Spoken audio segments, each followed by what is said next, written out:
ഈ ബ്രാഞ്ചസിൽ എത്ര സ്റ്റാഫുകളുണ്ട് sir? 65-70 സ്റ്റാഫുണ്ട്. Office staff അടക്കം നിയർലി 100 വരും. 85 to 90. ഈ സ്റ്റാഫിൻ്റെ എല്ലാം ഒരു സഹകരണം അല്ലേ? അതെ, അവരുടെ സഹകരണോടെ ഉള്ളതുകൊണ്ടാണ് ഈ നിലയിലെത്താൻ സാധിക്കുന്നത്. പിന്നെ ദൈവത്തിന്റെ അനുഗ്രഹം, അത് ഏറ്റവും മെയിൻ. കാരണം നമ്മളെപ്പോഴും വിശ്വാസം, ഞാൻ ഭയങ്കര ഒരു വിശ്വാസിയാണ്. അതൊക്കെ വീട് കാണുമ്പോൾ അറിയാൻ പറ്റും. കാരണം നമ്മളെപ്പോഴും പ്രാർത്ഥനയിലും ആളുകളെ സഹായിച്ചു. എല്ലാവർക്കും ഈ ഒരു നല്ല മനസ്സിൻ്റെ ഉടമകൾ എപ്പോഴും ഒരു നല്ല ഭക്തനായിരിക്കും എന്ന് പറഞ്ഞു കേട്ടിട്ടുണ്ട്. നമ്മളെ ചുറ്റോട് കാരണന്മാരും എല്ലാവരും, അത് ഞങ്ങളുടെ കുടുംബം പാരമ്പര്യമായിട്ട് അങ്ങനെ തന്നെ. സിസ്റ്റേഴ്സ്, ഫാദേഴ്സ്, ഞങ്ങളെല്ലാവരും ഫാമിലി.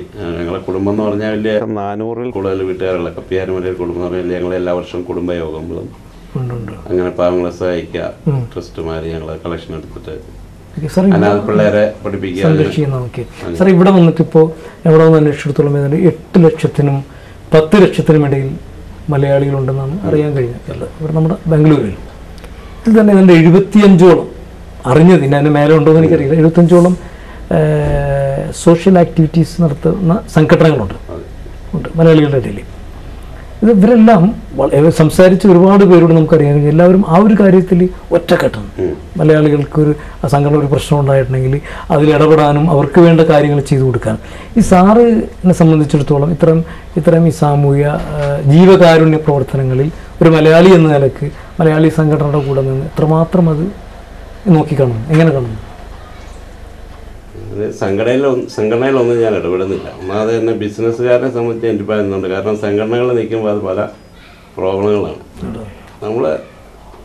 നമ്മൾ ബിസിനസ് ചെയ്യുന്ന കറക്റ്റ് എല്ലാവർക്കും സപ്പോർട്ട് ചെയ്യുന്നുണ്ട്. എല്ലാ രാഷ്ട്രീയ പാർട്ടികൾക്കും എല്ലാ സംഘടനയും സപ്പോർട്ട് ചെയ്യും, ഹെൽപ്പ് ചെയ്യാൻ ഡൊണേഷൻസ് കൊടുക്കുന്നുണ്ട്. ഹിന്ദു ആയാലും മുസ്ലിം ആയാലും ക്രിസ്ത്യൻ ആയാലും എല്ലാവർക്കും നമ്മൾ എല്ലാവരും കൊടുക്കും. ഞാൻ മതം നോക്കുന്നില്ല. ശ്രീനാരായണ ഗുരു ഇരുന്നാലേ. സാർ ഇനിയിപ്പോൾ ഇത്രയും ഒരു സാമ്രാജ്യം സാർ കെട്ടിപ്പിടി, എന്താണ് സാറിന് ഇനി ഭാവി പരിപാടികൾ എന്തൊക്കെയാണ്? ഇതിൽ നിന്നും എന്തൊക്കെയാണ് പുത്തൻ പരിപാടികൾ, ഡെവലപ്മെന്റ്സ് എന്തൊക്കെയാണ് സാർ? കൂടുതലായിട്ട് ഞാനിപ്പോൾ സ്റ്റാഫിനെ കൊണ്ട് വലിയ ബുദ്ധിമുട്ടാണ്. സ്റ്റാഫ് ജോലിക്കാരെ കിട്ടാനുള്ള ബുദ്ധിമുട്ടുണ്ട്. ഈ ഫീൽഡിൽ എന്ന് പറയുമ്പോൾ എല്ലാം ഒത്തിരി പ്രോബ്ലം ഉണ്ട്. ഈ ഫീൽഡിൽ ബിസിനസ് സാമ്പത്തികമായിട്ടെന്ന് പറഞ്ഞാൽ ക്രെഡിറ്റ് ഒക്കെ പോകും. മൈക്രോ ബിസിനസ്സിൽ ഇപ്പം പിക്കപ്പ് ചെയ്തെടുക്കാൻ വലിയ ബുദ്ധിമുട്ട്. ഇപ്പോൾ പണ്ടത്തേക്കാളും വളരെ ബുദ്ധിമുട്ടാണ്. ഇപ്പോൾ ഫൈനാൻഷ്യലായിട്ട് ഭയങ്കര പ്രോബ്ലം, ജോലിക്കാരുടെ പ്രോബ്ലം. പിന്നെ ബിസിനസ് ആണെങ്കിലും പഴയ അത്രയും ഒരു ഇതില്ല. അന്നത്തേക്കാളും ബിസിനസ് പ്രയത്നശാലിയും തീവ്ര പരിശ്രമശാലികൾക്കൊന്നും ഒരിക്കലും അങ്ങനെ അടങ്ങിയിരിക്കേണ്ടി വരില്ല. നാൾക്ക് നാൾ അഭിവൃദ്ധി ഉണ്ടാകട്ടെ എന്ന് ഞങ്ങൾ ആശംസിക്കുകയാണ്. പിന്നെ ഇപ്പോഴും പറയാനുള്ള കാര്യം ഇന്ന് വരെ എനിക്കൊരു വിഷമം തന്നിട്ടില്ല ദൈവം. അതായത് ചേർന്ന് നിൽക്കുന്നതുകൊണ്ട് എനിക്ക് എന്ത് വന്നാലും ഭയങ്കര എന്നും അങ്ങനെ ടെൻഷനില്ലാത്ത, എനിക്ക് ടെൻഷനില്ല. എന്ത് പ്രശ്നം ഉണ്ടായെന്ന് പറഞ്ഞാൽ ഞാൻ ഇങ്ങനെ ചിരിച്ചു. അതെൻ്റെ ജോലിക്കാരും പറയും, സാർ അവിടെ വണ്ടി ആക്സിഡൻ്റ് ആയി, സാറിന് ചിരിച്ചു. അല്ലെങ്കിൽ എന്തൊരു പ്രോബ്ലം വന്നാൽ കുഴപ്പമില്ല, അതൊക്കെ ഉണ്ടാവും. അതല്ലാതെ നമ്മളതിനെ വേണ്ടി ടെൻഷൻ പിടിക്കുന്നത്. നമ്മൾ ഒരു പ്രോബ്ലത്തെ കാണുന്നില്ല, അതിലേക്ക് അങ്ങോട്ട് വിഷയം. നമ്മൾ എത്രയോട് ചേർന്ന് നിൽക്കുന്നതല്ല, അതിനെങ്ങനെ മനസ്സിൽ കൊണ്ടുവന്ന് അതിനെ ഒരു വലിയൊരു സംഭവമാക്കി മാറ്റാൻ നമുക്ക് തോന്നുന്നില്ല. എനിക്കൊരിക്കലും ഒരു എല്ലാം വളരെ ഈസിയാണ്. അതൊരു പ്രിയപ്പെട്ടവർ, ഒരു ഭാഗ്യമാണ്. നമുക്ക് കുടുംബകാര്യങ്ങളിലേക്ക് കടക്കാം. ആരൊക്കെയാണ് സാർ ഇവിടെ ഉള്ളത്? ഇപ്പോൾ ഇവിടെ വീട്ടിൽ എൻ്റെ കൂടെ ഇപ്പോൾ ഇവിടെ പ്രസിഡൻ്റുള്ള ഭാര്യ, 2 മക്കളുണ്ട്. ഭാര്യ എവിടെ നാട് സാർ? ഭാര്യ തമിഴ്നാട്ടിൽ ജനിച്ചു വളർന്നു. നെയ്വേലി എന്ന് പറയുന്ന സ്ഥലത്താണ് ജനിച്ചു വളർന്നത്. അവിടുന്ന് പുള്ളിക്കാരുടെ എഡ്യൂക്കേഷൻ, മക്കൾ 2 പേര് എഡ്യൂക്കേഷൻ കഴിഞ്ഞ് പുള്ളിക്കാരൻ മിലിറ്ററിയിലായിരുന്നു. പിന്നെ കല്യാണത്തിന് ശേഷം ജോലി റിസൈൻ ചെയ്ത് ട്രാൻസ്ഫർ വന്നു ഓഫീസിൽ. ഞാൻ നമ്മളെ ബിസിനസ്സിനോട് സഹകരിക്കാമെന്ന് പറഞ്ഞാൽ അതിങ്ങനെ ബിസിനസ്സുകാർ സഹകരിച്ച് ഹൗസ് വൈഫ് ആയപ്പോൾ അതിപ്പോൾ ഹൗസ് വൈഫ് അല്ല.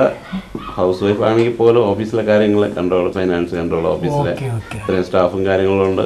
ഒരു ഭാഗം ഞാൻ ശക്തമായ പിൻബലമുണ്ട്. അതെ അതെ. ഇനി മക്കള് 2 ആൺകുട്ടികളാണ്. മൂത്തയാള് +2 പഠിക്കുന്നു, രണ്ടാമത്തെ ആള് 9th സ്റ്റാൻഡേർഡ് പഠിക്കുന്നു. പേരെന്തൊക്കെയാണ് സാർ? മൂത്തയാളുടെ പേര് ഷാൻഡോ, രണ്ടാമത്തെ ഷാനു. ഷാൻഡോ സാറിന്റെ മൂത്തയാള് ഷാൻഡോ. ഞങ്ങളെല്ലാം ഷായ. അതാണ് ഞാൻ ചോദിച്ചത്. ഷാൻഡി. വൈഫിന്റെ പേര് ഷീല. എല്ലാത്തും 4. സാറേ, ഇനിയിപ്പോൾ നമുക്ക് പുതുതായിട്ട് ഒരുപാട് പേര് ഇപ്പോഴും ബാംഗ്ലൂരിലേക്ക് വരുന്നുണ്ട്. കേരളത്തിൽ തൊഴിൽ തേടി വരുന്നവരാവാം, അതല്ലെങ്കിൽ ഇവിടെ ഒരു ജീവിതം കെട്ടിപ്പടുക്കാനുള്ള ശ്രമത്തിനിടയിൽ വന്നവരാകാം.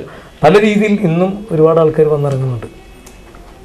ഇവരോട് ഇത്രയും അനുഭവ സമ്പത്തുള്ള സാറ്, ഒരുപാട് അനുഭവ സമ്പത്തുള്ള ആളാണ്. കേട്ടിടത്തോടെ നമുക്ക് തന്നെ ഒരു ശരിക്കും പറഞ്ഞിട്ടുണ്ടെങ്കിൽ 79 വന്നിട്ട് ഇത്രയും വർഷം നമ്മുടെ ഈ തൊട്ടയൽ സംസ്ഥാനത്ത് വന്ന് ഇങ്ങനൊരു സാമ്രാജ്യം കെട്ടിപ്പടുത്തിയ സാറിനെ പുതുതായിട്ട് വരുന്നവരോട്, പുതുതായിട്ട് ബിസിനസ് തുടങ്ങുന്നവരോട് സാറിൻ്റെ അനുഭവത്തിൻ്റെ വെളിച്ചത്തിൽ ഒരു മെസ്സേജ് കൊടുക്കാൻ കാണും. സാറിൻ്റെ ഒരു എന്താ പറയുക എക്സ്പീരിയൻസ് എന്താണ് സാർ അവരോട് പറയാൻ? നമ്മൾ പ്രേക്ഷകർക്ക് വേണ്ടി പറയാൻ, നമ്മൾ ഏത് ജോലി ചെയ്താലും അതിന് ലാഭമുണ്ട്. ബിസിനസ് എന്ന് പറയുമ്പോൾ അതിപ്പോൾ സിഗരറ്റ് കച്ചവടമായാലും വലുതായാലും ചെറുതായാലും ഏത് ബിസിനസ് ആത്മാർത്ഥതയിൽ കൂടി സിൻസിയറിറ്റിയിൽ ജോലി ചെയ്താൽ അത് നല്ല എത്താൻ സാധിക്കും. അത് ചെറിയ ബിസിനസ്സിൽ കള്ളത്തരം കാണിക്കുക, നമ്മുടെ പേര്, അതുപോലെ പ്രോംപ്റ്റ് ആയിരിക്കും ടൈമിങ്. എന്ത് ബിസിനസ് ചെറുതായാലും ചെയ്യുന്ന കാര്യങ്ങൾ നമ്മളെ ജീവിതശൈലിയിൽ തന്നെ പ്രോംപ്റ്റ് ആണെങ്കിൽ ചെയ്യാൻ പറ്റുള്ളൂ. പിന്നെ വീട്ടിലും നല്ലൊരു സീറ്റിംഗ് ആണെങ്കിൽ പുറത്ത് വന്നാൽ രക്ഷപ്പെടാൻ പറ്റില്ല. വീട്ടിൽ വഴക്കൂടിയിട്ട് പുറത്ത് ബിസിനസ് ചെയ്യാൻ സാധിക്കില്ല. അപ്പോൾ ഭാര്യയും മക്കളോട് നല്ല രീതിയിൽ നിന്നാൽ വീടുമായിട്ട് സഹകരിച്ച് നല്ല ഇരിക്കുമ്പോൾ പുറത്ത് പോകുമ്പോൾ നമ്മളൊക്കെ ബിസിനസ് ഉണ്ടാവും, ബിസിനസ്സിലുണ്ടാവും, എല്ലായിടത്തും ഒരിടത്ത് പ്രശ്നമാണ്, എല്ലായിടത്തും ബ്ലോക്കായിരിക്കും. അപ്പോൾ നല്ല രീതിയിൽ പോയാൽ എല്ലാം തുടക്കം രാവിലെ തുടങ്ങിയാൽ എല്ലാം ക്ലീൻ ആയിരിക്കും.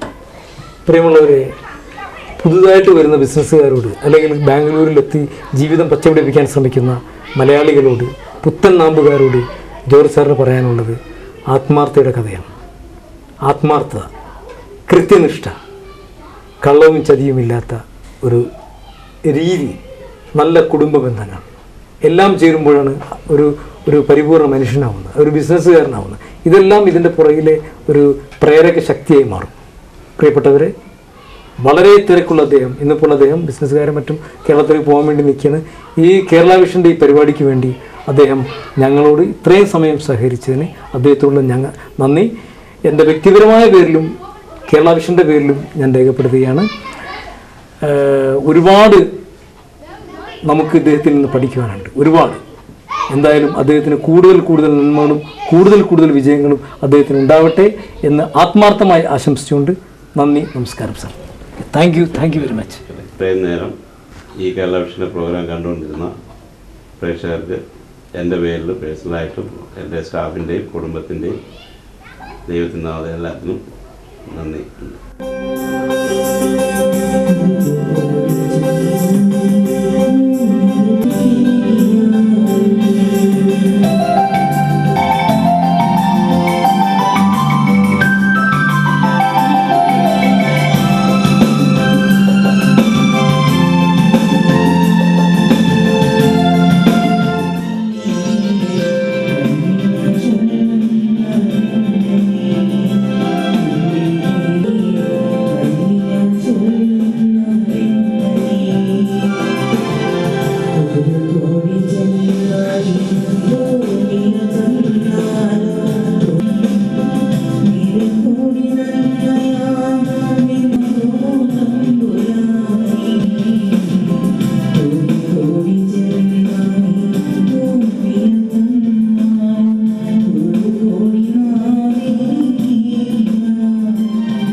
ഇന്നത്തെ ചോദ്യം ഇതാണ്: ലോകത്തിൽ എത്ര ഭൂഖണ്ഡങ്ങൾ ഉണ്ട്?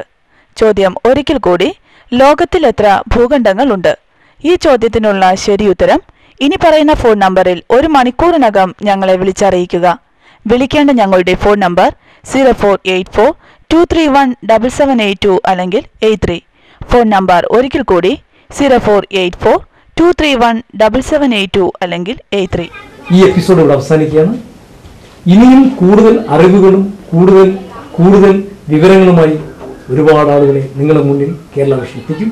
തൽക്കാലം ബൈ.